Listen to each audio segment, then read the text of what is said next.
Ayan, hello po mga kalingap. So, kasalukuyan po mga kalingap na signal number 4 na po dito sa Daet dahil sa bagyong Uwan.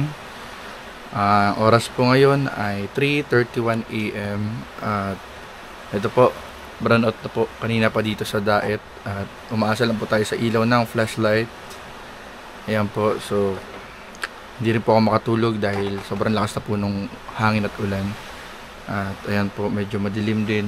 So sabi ko i-vlog ko na lang para kahit paano kung di man ako makapag-reaction bukas ay meron tayong pang-upload. So kasalukuyan po mga kalingap na walang kuryente at yung tubig po kababalik lang ng tubig kanina. So nag-ipon po ako ng ng mga timba kanina. Pinuno ko yung mga timba kanina.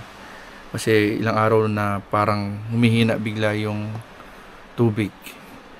So, ito po yung buhay natin ngayon dito sa Bagyong Uwan. So, sana po nasa mabuti pong kalagayan ang lahat. Nasa maayos pong kalagayan ang lahat. Sana po ay wala pong mapinsalang mga bahay, mga pag-aari, mga tao, walang masaktan na tao dahil sa Bagyong Uwan. So, ano lang po tayo guys ngayon, documentary, parang kwentuhan lang po habang ito po, inahagupit na po ng bagyo ang Kabikulan. So, samahan niyo po ako mga kalingap.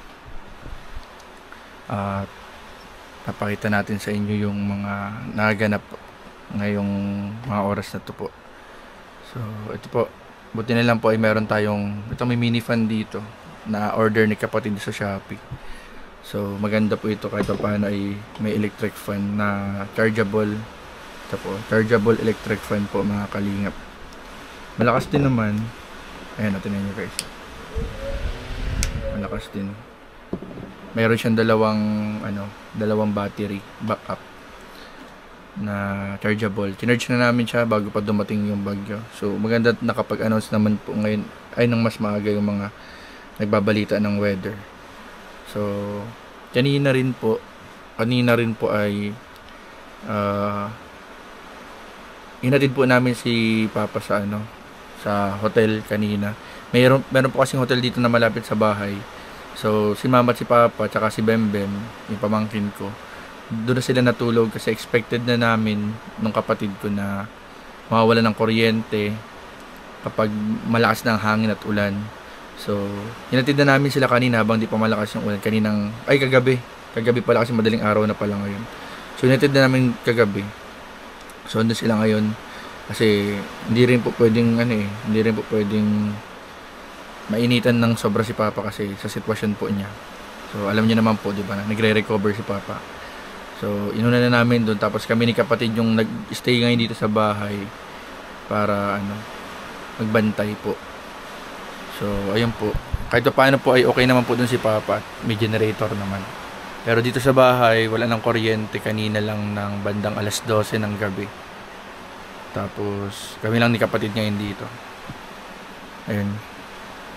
So, ang bilis magtaas ng signal kanina, signal number 3 pa lang bilang. Ngayon naglabas na naman po.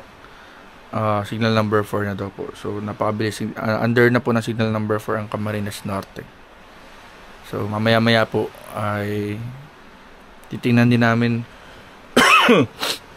yung sitwasyon sa labas kapag medyo maliwanag na.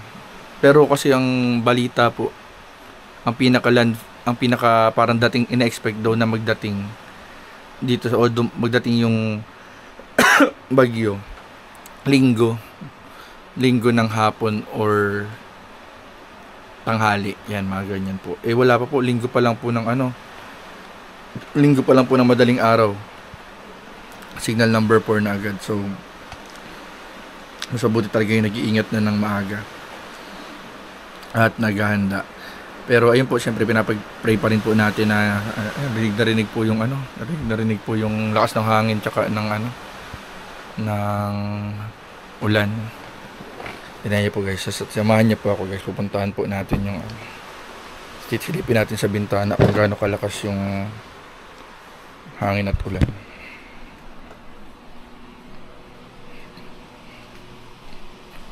May kandila na nga din dito guys. Ito yung kandila. Nag-ano din kami ng kandila. So, ayun po.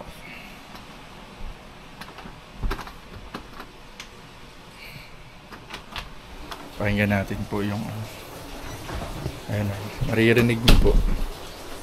Maririnig niyo po na malakas na po yung hangin at ulan. Ayan.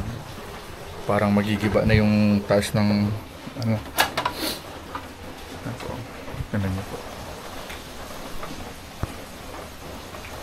Tapos sisili po tayo sa bintana. Check po natin yung mga doon.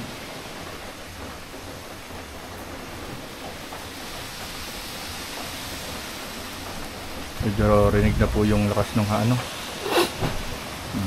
may rinig na po yung lakas ng hangin at ulan. Dito rin po pag binuksan natin itong pinto, ayun, rinig na. Grabe po, nililipad na yung namin. Ang grabe po, mga talilap. Nililipad na yung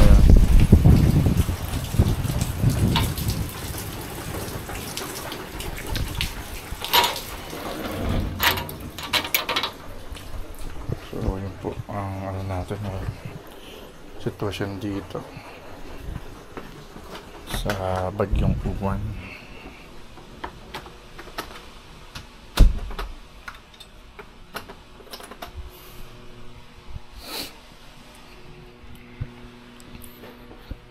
Yan po ang unang update po natin sa bagyong Uwan dito sa Camarines Norte. Sana po ay humina na po. Sana humina na din yung bagyo tsaka lumihis. Sana mawala na, malusaw na yung bagyo. Hindi pa rin ako nakakatulog ng maayos. Ayan po guys, kaya medyo di ko siguro ako makapag-reaction video ako mamaya para ngayong araw ng linggo. So ayun po, ingat po tayong lahat sa mga lugar po na dadaanan ng bagyo or maapektuhan po ng bagyo. Ingat po tayong lahat, mga kalingap. Pray po tayo. Pag-pray po natin guys na sana po ay malusaw na yung bagyo, lumihis na, mawala na yung bagyo. Ayun po. Tsaka ingatan po natin yung ating mga kagamitan. At syempre po, unahin po natin ingatan yung ating mga sarili. Kaya doon sa mga lugar po na hindi pa ganong nararamdaman yung bagyo, kapag meron na pong advice na lumikas, mas maganda po na sumunod po tayo doon sa mga nakaalam at authority po na mas maganda makapaglipat na agad sa mga evacuation center para wala na pong mas grabing mangyari. Pero bago yun, syempre dapat masecure mo na yung mga kagamitan. Tsaka yung huwag din kalimutan po yung mga alaga. Yun po, huwag kalimutang iwan po. Ay huwag kalimutan na baka maiwan yung mga alaga. Isama po natin yung ating mga alaga. I-secure din po natin yung ating mga alaga, yung safety po nila. So ayun po mga kalingap, salamat po. Yun na po, update number 1 po ng ating bagyong Uwan dito sa Camarines Norte sa Daet. Salamat po, God bless po, and Jesus loves you. Bye bye.